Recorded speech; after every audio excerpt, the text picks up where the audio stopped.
This final session, we'll have a little Q&A wrap-up session after this, but this final session, as Jim said, is really about you and how you perceive and progress in your career in the produce industry, if that's where your career takes you. And I think this program, this foundational excellence program, as you heard Jim say this morning, grew out of a recognition that the industry needs to attract young people who will bring in the skill set that this changing consumer market and changing industry will require, and really is sort of a gap in the sort of traditional skill set that the produce industry has thrived on for a long time. And what I'm going to talk about to you today in terms of career development is really, I'm going to focus on leadership and how one of the other issues the industry faces is leaders for the future. Many of the companies that we know have, and one of the beauties of this sector of the food industry is the family orientation of these businesses. You heard Stephanie Katzman talk earlier on the panel about hers being a family business and how they're now at 400 and some employees, and that means they're responsible for the livelihoods of 400 and something families. And that's a beautiful thing about this industry. And in this audience, I know we have the Dorigo table here of cousins and, did you say fourth generation? Fourth generation. That's a wonderful thing. And that's a challenge too for family businesses to perpetuate generation after generation. I mentioned to these guys this morning that we do a program in Japan, and I was there in October to do that program. And there you meet companies that family businesses who have been around for 350 years. And they'll tell you, when you say, whoa, 350 years, they'll say, well, I'm a young company. My competitor is 700 years or 600 years. And that's an amazing record of perpetuating the ownership of a family business with leadership.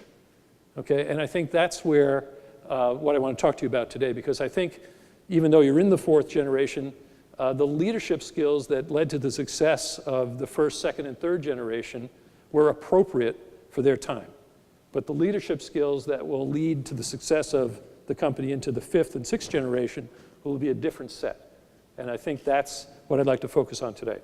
So here's the agenda. We'll talk a little bit about some perspectives on leadership, about some leadership paradigms. We'll talk about the difference between management and leadership, and which is more important, if either.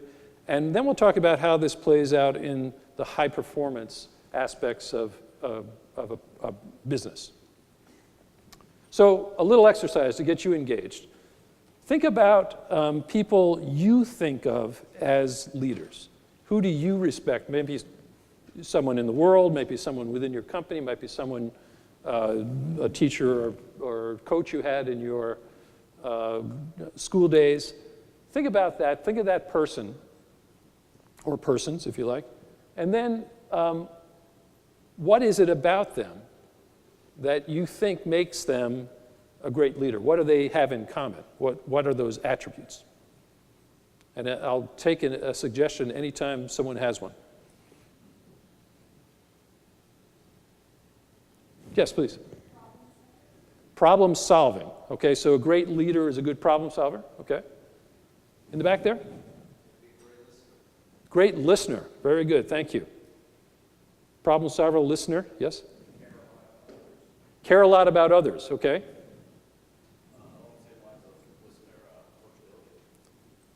They have coachability. Approachability. I'm sorry, I didn't hear you right. Approachability. Good. Yes? Mentoring. Good mentor for the folks rising behind them. Yep. Any others? Way in the back. Passion, right? We talk about leaders having passion. Okay? Someone else back there, I think, saw a second hand. Yes, sir. One more time? Trustworthy. Okay. Again? They know how to inspire Inspire others. others. Okay. Yeah, so I think, is there another one? Integrity. So trustworthy, integrity. Okay. So I think these are the kinds of things that we typically think of when we think about leaders and good leaders. We can also think about brilliant leaders who've had great accomplishments. So we can kind of look at their track records and see, then point to their leadership in those accomplishments and getting to those accomplishments. So of course, we can think about Abraham Lincoln historically in this country as one of our most consequential and significant leaders, president, of course. Walt Disney in the sort of creative arts, envisioning, taking a dream, a vision, and seeing that through to fruition. J. Robert Oppenheimer, the leader, director of the Manhattan Project, developed the atomic bomb, sort of orchestrating an army of scientists to achieve that. Martin Luther King, sort of the social realm. And from industry, Steve Jobs, someone who was a real visionary type of leader for the Apple company. Okay, ladies, you're all looking at me like, where are all the women up here, right? That's intentional. I was hoping to piss you off. And it worked, right? Well, it's not only intentional, but it's sort of historical, right? We talk about the myth of the great man, right? The myth of the great man. And typically, historically, we pointed to men when we thought of great leaders. And you see this quote at the bottom here by a historian: "The history of the world is but the biography of great men." So great women were not often in the discussion here, even though we know the great men wouldn't have done what they did without them. And there was also lots of great women who were also great leaders, but they seem to have been sort of, sidelined in the discussion of leadership historically. So that's part of what I want to talk to you about, that this myth of the great man is really a myth, right? If we go back to this slide, these people did great things. We retrospectively say, their great accomplishments were because they were great leaders. But we know that they didn't do this by themselves, right? Each one of these people had qualities that allowed them to lead others to do great things, to accomplish great things. So if we look here, you have this sense that this myth has perpetuated over time, over generations, over millennia. And we're sort of enamored with heroes. We look for heroes and we latch on to heroes. But this is Braveheart. That's Mel Gibson in the blue paint there. And this is a historically based film. And it's a sort of a mistaken perspective on leadership. Leadership is much more like this, like an iceberg, where the great achievement is just the tip. You've got that charisma, some of you mentioned charisma, that passion, sort of bold decisions, etc. But down below the surface, what really makes a great leader is all these relationships that they manage, and manage a group to reach success. In other words, not a great man or great woman, but a great team. And I think you all work in organizations where you see this play out daily, that you can't expect to be doing much on your own in the organization you're in. You have to rely on others, and you have to develop those others. If you're in the titular position of leading them, you have to develop those others to achieve the greatness that the organization needs to thrive. So, the question of nature versus nurture. Are great leaders born, or can they be developed? Well, the answer is yes. The answer is not yes to both those questions. The answer is yes to, can they be developed? Okay? Leadership is an observable set of behaviors that can be learned and practiced and honed over time. So even though for many of you who, the focus of this program, of course, is people new to the industry or starting out in your careers, you may not be in a titular position in your company where you have a lot of direct reports or you have a lot of sort of leadership opportunities. But you can observe great leaders in your company, and you can observe great leaders elsewhere, and there's a world outside your office that is looking for leadership help. And I'm talking about all kinds of organizations, and some of them related to the food industry, food banks, Meals on Wheels, these kinds of organizations desperately need your involvement. They're directly related to what you do. And it's a great opportunity if you're young in your career to develop leadership skills being on the board of an organization like that. So these are definitely observable, adaptable, adoptable skills that can be honed over time. So each of us is a leader in our own way, and each of us can be a leader as we progress in our careers. So let's talk about 4 paradigms. There's these 4 that we typically talk about: a great leader paradigm, the command and control paradigm, empowerment paradigm. Some of you hinted about aspects of leadership like that, and leader as learner, and some of you mentioned those kinds of aspects as well.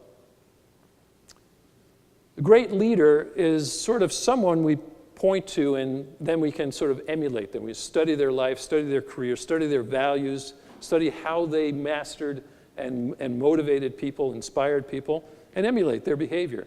Mother Teresa or Gandhi or Mandela, these people in the sort of social realm were, great leaders that many people were inspired by and tried to emulate in their lives. In the industry, a lot was said on the panel today about Sam Walton and the Walton legacy at Walmart. The story is quite remarkable. And the company under Sam Walton was a very different place than it has been since his time. He was a charismatic person. He had a lot of the sort of above the tip of the iceberg sort of qualities that people admire and follow. But he also had some very basic rules about leadership that he espoused and made sure that were embodied in the culture of the Walmart organization. And this is one of them: commit to business, believe in it, have courage to take risks. And each of you are in an organization where your sense of the climate in that organization for these kinds of things is unique to the organization. So, you might be in a very conservative organization where risk-taking is not part of the culture, or you might be in the opposite of that, where risk-taking is encouraged. And then you have to pile up against that your own sort of personal profile of risk-averse or comfortable with risk. How risk-averse are you? I think, as a leader saying that's what he wanted the company to be about, that was a strong statement to people who he recruited, to people who joined the company. That was the climate he wanted the company to be about. And be best at expense control. We know they're famous for being low cost. Treat associates as partners, and some of you hinted and touched on aspects of this. Share the vision and share the profits. Share praise, it's free. Never stop communicating. One of the things that I think some organizations have is sort of levels of organization, and information is stopped as it flows up and down organizations or horizontally. And he was all about sharing. The famous, as I think Jim mentioned, attending one of the famous Saturday morning managers' meetings at Walmart.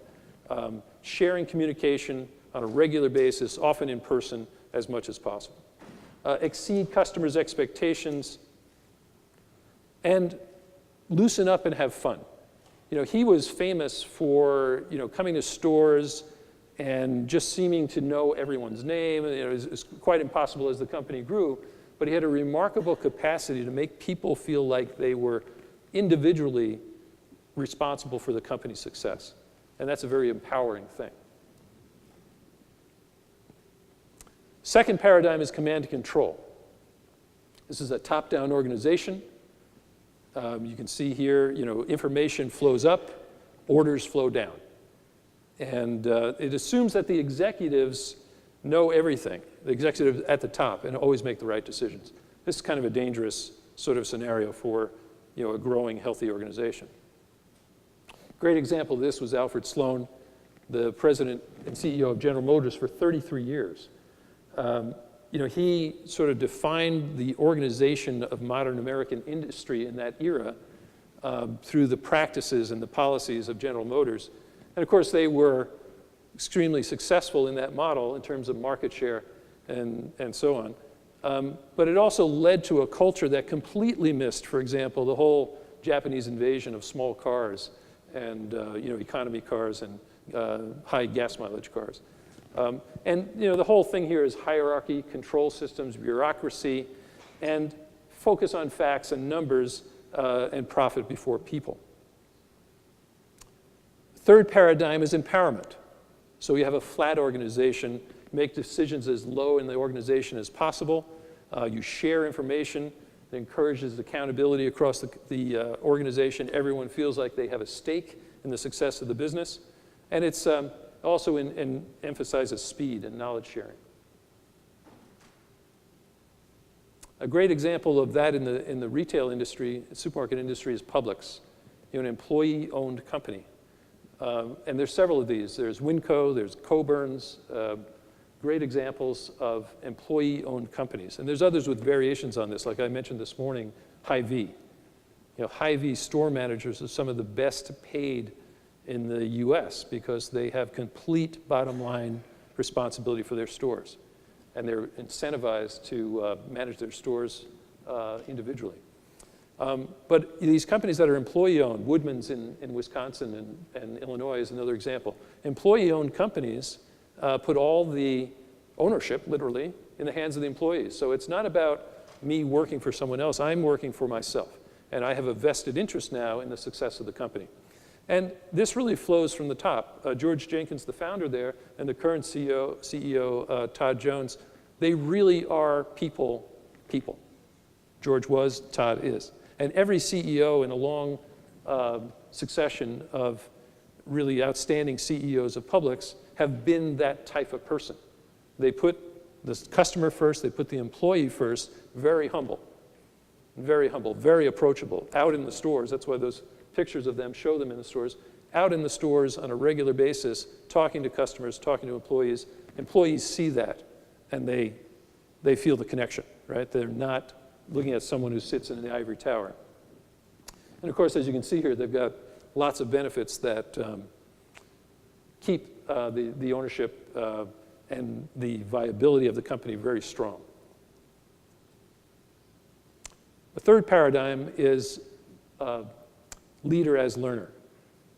And some of you mentioned this aspects of approachability and curiosity and so on. So this model is where the leader is constantly learning and uses environmental scanning to really stay in touch with what's going on. I'm not in the ivory tower. I'm not listening to people who just tell me what I want to see, what I want to hear. I'm out there learning. I'm trying to get a sense of what's going on the ground with both employees and customers. And this is all about valuing learning, teaching, and adaptation. Here's a quote from Jeff Bezos, the CEO of Amazon. And Amazon is a company that I think embodies that kind of leadership where people are empowered to both develop things individually, share knowledge, and always learn. He says when competitors are in the shower in the morning, they're thinking about how they're going to get ahead of one of their top competitors. Here in the shower, we're thinking about how we are going to invent something on behalf of the customers. So, I think especially in the supermarket industry, at the retail level especially, tends to be a focus on competitors. It's a reactive world, right? Someone starts double coupons, I start double coupons. Someone lowers prices, I lower prices in my marketplace. So, this is all about staying focused on the customer that's buying whatever it is you're selling. And that's a hard discipline to have. But that's what this is about. And Amazon really embodies that leader as learner sort of environment where everyone's focused on what is out there, how can we do it better, what do people need, what do they need but don't know they need. Like who would have known that we need the Echo, right, the Amazon Echo. But it's in a lot of people's households now and changing the way people live, right? You just talk to it and it orders things or sends you a recipe or whatever. So that's leader as learner. So naturally, leadership is a very powerful thing. It can be really good and really powerful in a positive way, or it can be really negative in a negative way, equally powerful. So the question is for you, what type of leader do you wish to be, and toward what end will you use the power of leadership? So leadership's first commandment, in a sense, is know thyself. And I think some of you in your organizations have a chance to do sort of 360 feedback assessments. Who's had a chance to do that? 360 feedback assessment? Just a few. I encourage you to seek this out and do it. And this is the sort of the second point here. This idea of camera lens feedback, both invite it and return it to everyone that you interact with in your organization.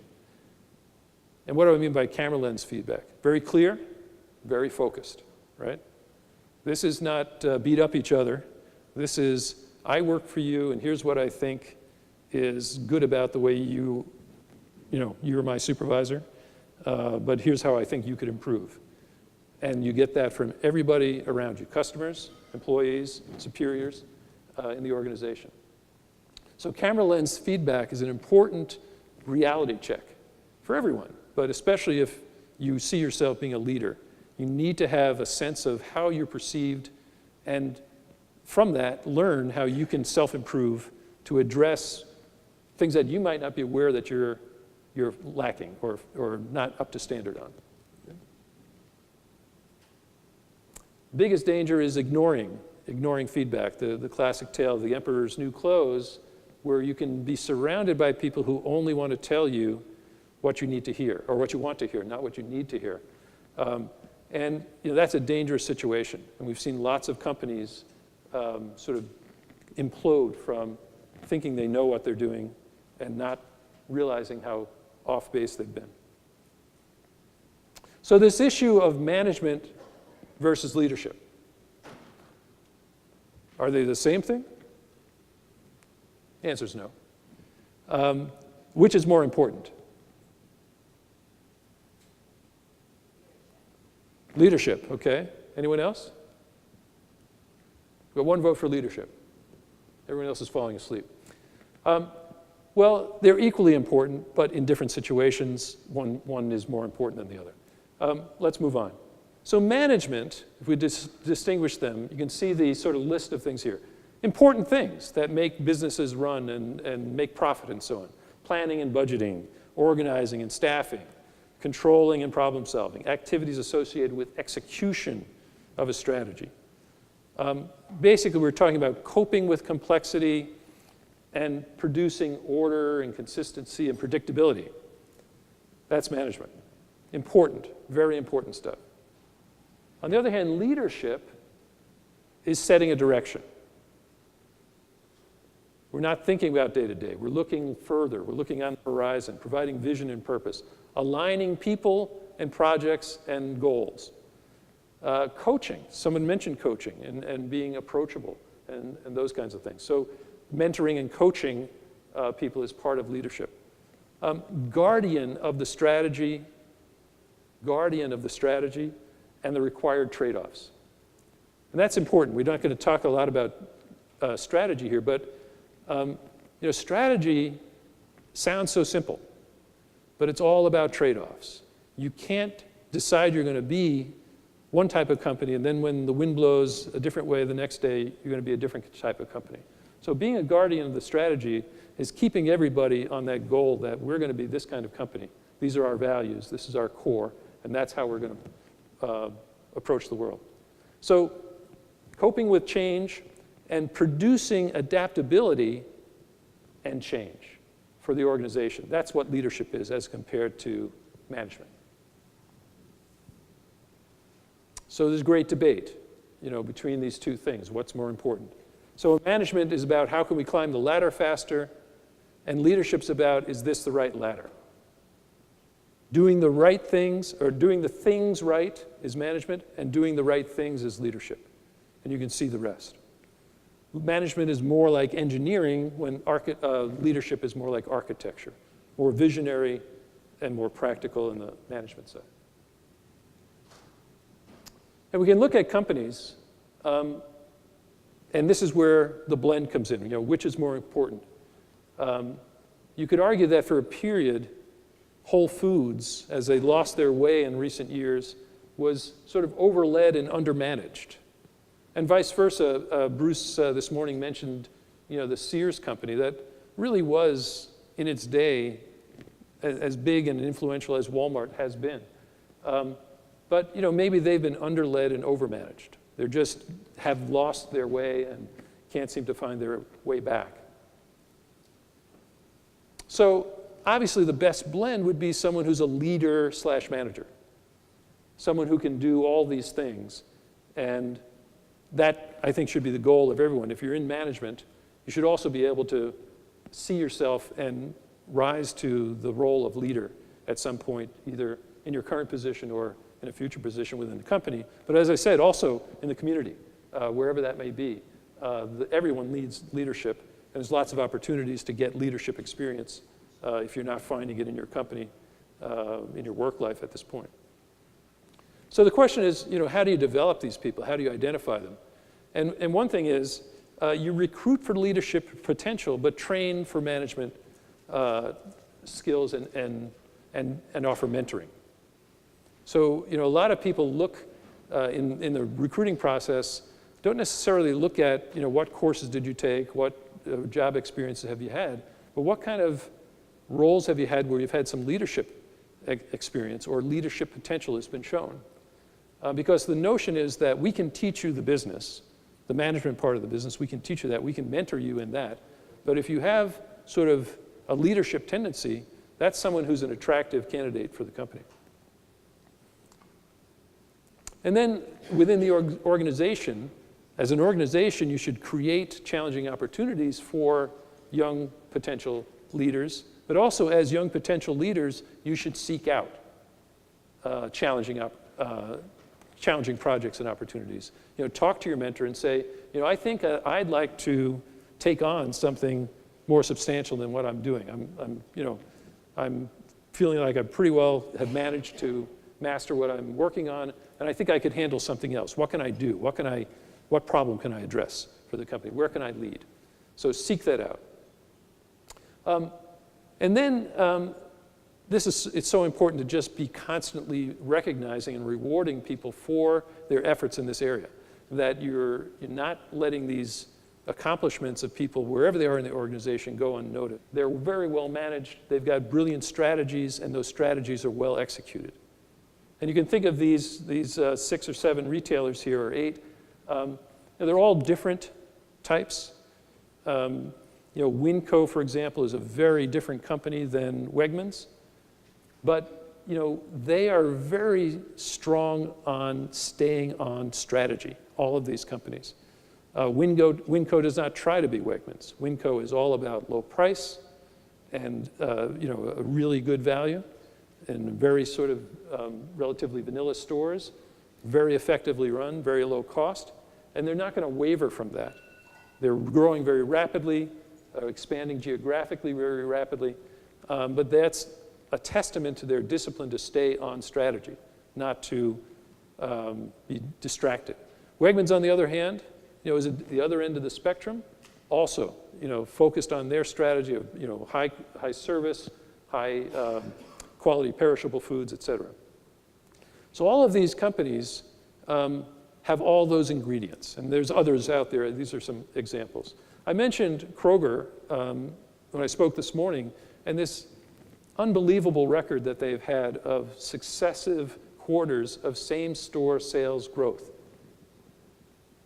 What I didn't say in that discussion this morning is, they're about as broad-based a retailer as you can be. Multi-regional, multi-banner, multi-format, okay? Manufacturing, distribution, everything from convenience stores to super centers. But that's all a very well-coordinated strategy that they execute really well. And what's one thing is the sales. I mean, the record of 52 consecutive quarters of same-store sales increases, when you really, in the Kroger company, I mean, your primary business is this traditional supermarket that we've been talking all day about losing sales, right, to competitors. So not only have they done that, and that's the equivalent of the Cubs winning the World Series for 12 years in a row. That's a remarkable accomplishment. But at the same time, their profitability has increased. So their gross margin has grown. And the way they've done that, and we've talked about how currently there's this deflation, putting price pressure on, but all these other competitors, these discount competitors, are setting prices pretty low. So they have not only stuck to strategy, but a parallel strategy, and I'm talking about a sales and marketing strategy, but the parallel strategy of reducing costs. So while their margin has grown, that's largely been because they've been reducing their expenses. So, as a company, that takes incredible leadership and incredible management to accomplish that. And it takes a great strategy that's well executed. So I think they're a great example. And, to have the biggest company next to Walmart, but the biggest sort of pure play supermarket retailer be that effective in a marketplace like we have is really a testament to that, their strength and success. I'll close with this. Of a good leader, people say, look what he or she did. Of a great leader, people say, look what we did. So this is all about, as like I showed you with that pyramid, it's all about that iceberg, excuse me. It's all about what the team does. That's the measure of a great leader. So that was pretty brief, but I think it's been a long day. I'll entertain any questions you have, and then we have another session here where we'll just invite my colleagues to come up and answer any questions you might have about today. And also, we'll share a couple of more ideas about your career and development opportunities. Sergio. How can we reflect leadership skills in an entry-level job? Yeah, so the question is, how can you display leadership skills in an entry-level job? Well, I think, first of all, I think a smart manager, someone you report to, whatever that title is, a smart manager is one who is looking for opportunities to allow you to display leadership. So if you're not feeling that's happening, that's a conversation you need to have with the person you report to. But I think beyond that, if that scenario is there and you have the opportunity to do it, I think you show leadership in small ways that are incrementally impressive to the people in your organization. You volunteer, right? You volunteer to be part of task force or project teams, or you might be doing whatever it is you do during the day, but on your free time, you're so into the grape industry in your case, that you find out about some new variety, or you find out about some new technique that the company doesn't know about, isn't using yet, and you offer that up. And that shows leadership. That shows initiative, and you've done that on your own, so that's your initiative. But I think that shows the people above you in the organization or around you in the organization that, hey, this guy's not just coming in and punching the clock. This person is invested in the success of this company, and that's a leadership quality.